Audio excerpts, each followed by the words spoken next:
হয়ে গেল পোস্তগুলো। দেখো এখন ইডলি বানানো তোড়জোড় চলছে। এখন এগুলোতে লবণ দিয়েছি আর একটুখানি বেকিং পাউডার দিয়েছি। বলছি একটু আটা সেনে দাও, মেখে চারপাশে মুড়ি মেরে দিতে হবে। তো দাও, ওটা জলটা গরম হয়ে গেলে এই হয়ে যাবে। এটা আগে সাজিয়ে নিয়ে এরকম করে। इंग्लिश में बोलो तो ना। सॉरी इसमें तेल देना था।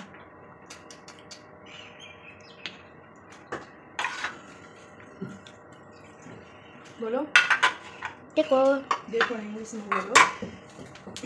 How make my mom idli.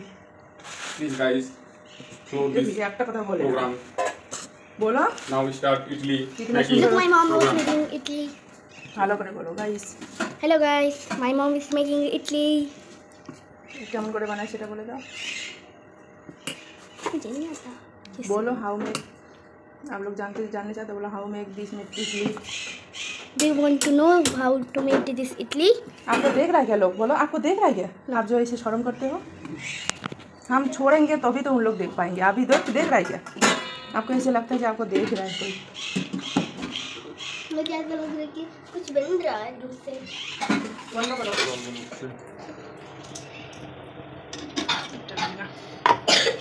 যেটা চারটে আছে সেটা আগে, আর এখানে আছে 5টা, 4 5 একসাথে 9টা হবে।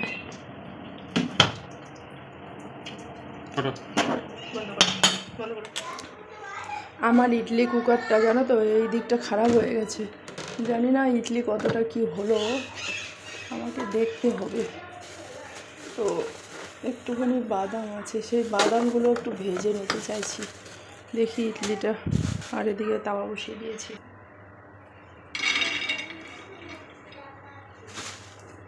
তুলে দেখতে হবে কতটা কি হলো।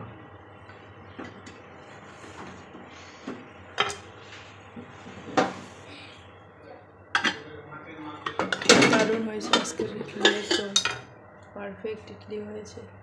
আমি কি করে বুঝবো যে ইডলিটা হয়েছে? দেখো এইভাবে, দেখো আর একটু থাকলে হয়ে যেত।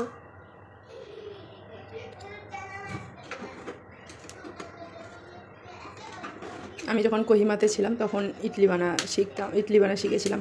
তো ইডলি তখন এত বানিয়েছি, এখন এখানে বানাই না। ওখানে ফ্রিতে বানাতাম, মানে ফ্রি তোমার গ্যাস তো না, ওখানে হলো তোমার ইন্ডাকশন হিটারে বানাতাম। ওই জন্য নিচে নামিয়ে নিই, তাহলে সব থেকে বেটার হবে। হাতে গরম লেগে যাচ্ছে, জলটা ঢেকে দিই, আর একবার বসিয়ে দিতে হবে। চাটনি বানালাম, এখানে বাদামের চাটনি, বাদাম আর আদা রসুন, তারপরে না সর্ষে আর কারি পাতা এখানে কড়াইতে একটু তেল দিয়ে করে এখানে মিক্স করে দিলাম। তো আমার রেডি হয়ে গেছে। এখন দিতে যাব, সেটা আমাদের থেকে অনেক দূরে, আর একটা বিল্ডিংয়ে। इडली बन गई बाबा।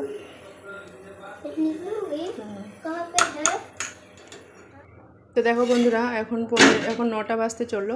সেই 7:30টার সময় থেকে লেগে পড়ে গেছি। ইডলি 2বার করে বানালাম, আর এখন লাস্টে যেটা রয়ে গেছিলো সেটা দিয়ে ধোসা বানালাম। তো লাস্টে এই ধোসাটাই হলো। আর তোমাদেরকে দেখিয়ে দিচ্ছি এই ধোসার অবস্থা, দেখো চুরচুরা হয়ে গেছিলো। আর এই ধোসাটা একদম ভালো হয়েছে দেখো। আর এখানে একদম ভাঙাচুরা এগুলো সব আমি যখনই বানাই না কেন এরকমই হয়। আর এগুলো দেখো ইডলি, এগুলো খেতে যতটা টাইম লাগে না বানাতে তার 3 ডবল টাইম লেগে যায়। বানানো এরকম ভিজির দেখে মনে করে যে খাই না। ক্যান্টিন থেকে নিয়ে এসেছিলাম এর আগে, এমন পাতলা ধোসা 20 টাকা করে একটায়। তো 2টো নিয়ে এসেছি, 2 বাচ্চা। আর সাম্বার নিতে গিয়ে আমার পর ক্যান্টিনওয়ালার সঙ্গে তর্ক করে চলে এসে সাম্বার আর রান্না হয়নি।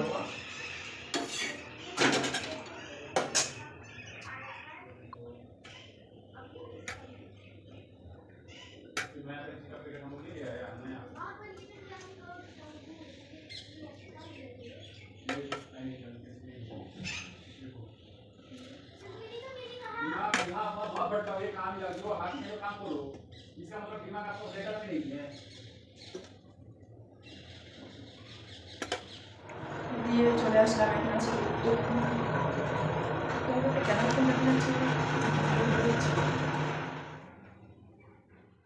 তো তারপরে দুপুরবেলা রান্না করছি। আজকে হচ্ছে ডাল করেছি আর হলো ওই পাঁপড় ভাজা আর কি সবজি, পেঁয়াজ আর পোস্ত সবজি করব। তো চলো পাঁপড়গুলো ভেজে নেই, তেলটা বেশি পড়ে গেল বলে পাঁপড় ভাজা করব। তো না হলে পাঁপড় ভাজাটা করতাম না। তো ইডলিটা সকালে খেলাম, অনেক দিন ধরে ভাবছি ইডলি বানাবো কিন্তু আর হয়ে উঠছে না। আর স্কুল বন্ধ ছিল বলে আর ইডলি বানাতে যা টাইম লেগে যায়। তো তোমাদের কেমন লাগলো আজকের ব্লগটা সেটা কিন্তু অবশ্যই কমেন্ট করে জানাতে একদমই ভুলবে না। আর এই আলুর পাঁপড়গুলো না বাড়ি থেকে নিয়ে এসেছিলাম, সে বাড়ি গেছিলাম না মার্চ মাসে, তখনই বানিয়ে নিয়ে এসেছি। তো সেরকম আর খাওয়া হয় না, ওই জন্য শেষও হয় না, রয়ে গেছে। তো এগুলো বেশি খাওয়াও যায় না। তো তারপরে বলছিলাম পেঁয়াজ পোস্ত দেখো, পেঁয়াজগুলো ঝুরঝুরি করে কেটে নিয়েছি, তারপরে পোস্ত বেটে পোস্ত ঢেলে দিব, আর 2টো কাঁচা লঙ্কা দিয়েছি। পেঁয়াজ পোস্ত আজকে ফার্স্ট টাইম বানাচ্ছি, এর আগে কোনো দিন বানাইনি, খেতে কিন্তু দারুণ লাগে। রাত্রে আবার পেঁয়াজ পোস্তগুলো কী করেছি, আলু দিয়ে করেছি।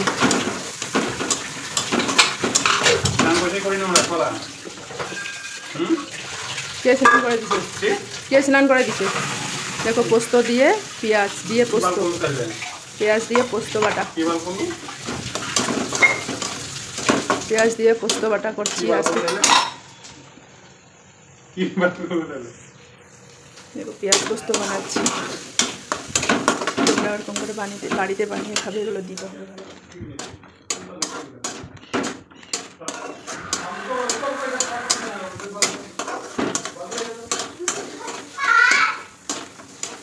পেঁয়াজগুলো একটু ভাজা, যতক্ষণ না যে পোস্ত দিয়ে তেল বেরোচ্ছে ততক্ষণ একটুখানি ভাজতে হবে। তো পোস্তগুলো দিয়ে দিয়েছি, একটুখানি দেখো জল ছেড়েছে, জলটা শুকাবে আর পোস্তটা ততক্ষণে একটু তেল ছেড়ে দিবে, তারপরে হয়ে যাবে পোস্ত। আজকে দুপুরে রান্না করলাম পোস্ত দিয়ে পেঁয়াজ। এদিকে দেখো সকালবেলা ইডলি করে রেখেছি, আর হলো দেখো পাঁপড় ভাজা, এদিকে ডাল করে রেখেছি।